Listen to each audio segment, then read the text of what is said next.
আসসালামু আলাইকুম। তো আজকে আবার এক নতুন ভিডিও নিয়ে আপনাদের সামনে হাজির হলাম। তো আজকের এই ভিডিওতে আমি আপনাদের দেখাবো যে আমরা যে বাসাবাড়িতে যে ইলেকট্রিক ডিভাইসগুলো ব্যবহার করি অর্থাৎ লোডগুলো ব্যবহার করি, সেই লোডগুলোর জন্য আমাদের অবশ্যই 3 পিন সকেট এবং ভালো একটি সুইচ দরকার আছে। তো সেটা কিভাবে কানেকশন করবেন এ টু জেড আপনাদের দেখিয়ে দেব। তো অবশ্যই ভিডিওটি লাস্ট পর্যন্ত দেখতে থাকুন। কিছু না কিছু অবশ্যই এই ভিডিওতে আপনারা জানতে এবং শিখতে পারবেন। তো আমি কিন্তু একের পর এক আমাদের বাসাবাড়িতে যে ডিভাইসগুলো থাকে অর্থাৎ রাইস কুকার, আয়রন মেশিন, তারপরে ব্লেন্ডার মেশিন সবই কিন্তু আমাদের এগুলি প্রতিনিয়ত ব্যবহার করি। তো এগুলো নিরাপত্তার জন্য এগুলো যাতে আমরা অনেকে কী করি, ওই যে বাসাবাড়িতে যে 2 পিন সকেট আছে সেই 2 পিন সকেটের মধ্যে কিন্তু আমরা লাইনটা ঢুকিয়ে দিই। আমরা কিন্তু বুঝি না যে কোথায় কত অ্যাম্পিয়ারে ব্যবহার করতে হবে। সে কারণে বলছি আপনাদের প্রপারলি আমরা যে আজকে মাল্টি সকেটটা ব্যবহার করব সেটা কিন্তু একেবারে সহজ কাজ। এই জন্য বলছি যে আপনি কিন্তু ওটা অ্যাকচুয়ালি ব্যবহার করতে দেখেন, এই যেখানে কিন্তু সকেট আছে। তো এই সকেটগুলো কিন্তু সাধারণত হালকা লোড ব্যবহার করার জন্য কিন্তু এই সকেটগুলো ব্যবহার করা। আর যেগুলো 3 পিন সকেট আছে 16 অ্যাম্পিয়ারের সেগুলো কিন্তু ভারী লোডের জন্য ব্যবহার করা। তো এখানে তাই আমি আপনাদের বলবো যে আমি যেভাবে আপনাদের কানেকশন করে দেখাচ্ছি সেটা কিন্তু আপনারা যদি কানেকশন করেন তাহলে কিন্তু একটা 16 অ্যাম্পিয়ারের একটা সুইচ, একটা 3 পিন সকেট কানেকশন। তো সেটা কিভাবে করবেন আমি আপনাদের দেখিয়ে দিচ্ছি। চলুন তো কথা না বাড়িয়ে কাজ শুরু করা যাক। তো ফার্স্ট টু ফার্স্ট যে কাজটি করতে হবে আপনাদের দেখেন এখানে কিছু টুকরা তার প্রয়োজন পড়বে। এই যে দেখেন একটা সুইচ আছে এবং 6 পিনের যে সকেটগুলো আছে। তো আমাদের দুটা তার প্রয়োজন পড়বে, একটা হলো 3টা তার লাগবে, একটা হলো আর্থিং, একটা হলো নিউট্রাল এবং ফেস। তো এখানে কিন্তু আরেকটা বিষয় হলো যে আমাদের কিন্তু বাসাবাড়িতে আর্থিংয়ের গুরুত্ব দিই না।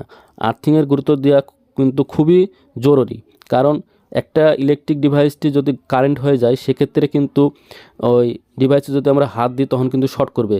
আর যদি আর্থিং দেওয়া থাকে সেক্ষেত্রে কিন্তু শর্ট করবে না, সেই কারেন্টটাকে সে মাটির তলে পৌঁছে দিবে।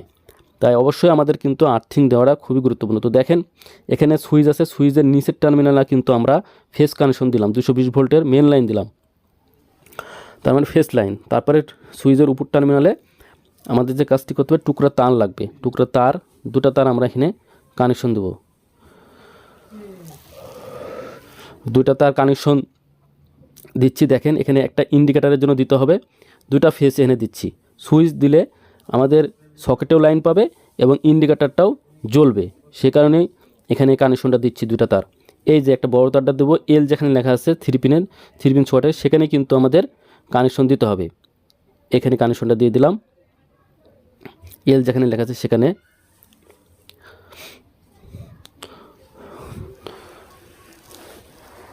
একেবারে প্রপারলি দেখাচ্ছি আপনাদের কিভাবে কাজটি করবেন। একেবারে বাসাবাড়িতে কিন্তু আপনারা অনায়াসে কিন্তু এইসব কাজটি, এই লাইনটা করতে পারেন। তো অবশ্যই এইসব লাইন দিয়ে কিন্তু আপনারা কী করবেন, এই ফেস নিউট্রালে কিন্তু জয়েন্ট দিতে হবে, জয়েন্ট দিয়ে চালাবেন, তাহলে কিন্তু আপনাদের কোনো রকম রিস্ক হবে না কোনো কিছু ডিভাইস ভারী লোড চালালে। যেহেতু এখানে 16 অ্যাম্পিয়ারের একটি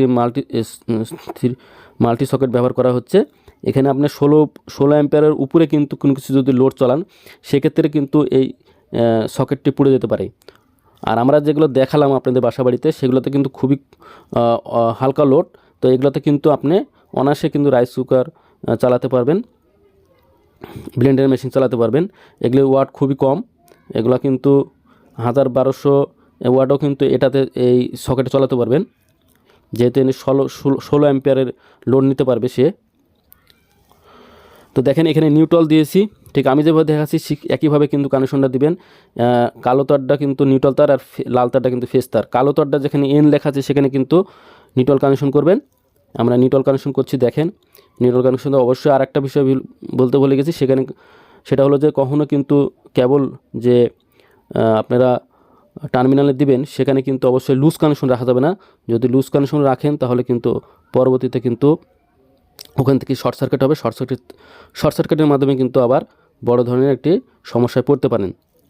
তো অবশ্যই ভালোভাবে টাইট দিবেন, জয়েন্ট দিবেন ভালোভাবে, যে কোনো জয়েন্ট অর্থাৎ কেবল জয়েন্ট দেওয়ার সময় কিন্তু ভালোভাবে কেবল জয়েন্ট দিবেন এবং টেপ পেঁচিয়ে দিবেন। তো আমাদের কিন্তু অলরেডি কিন্তু কাজ শেষ, ওয়ারিং করা শেষ।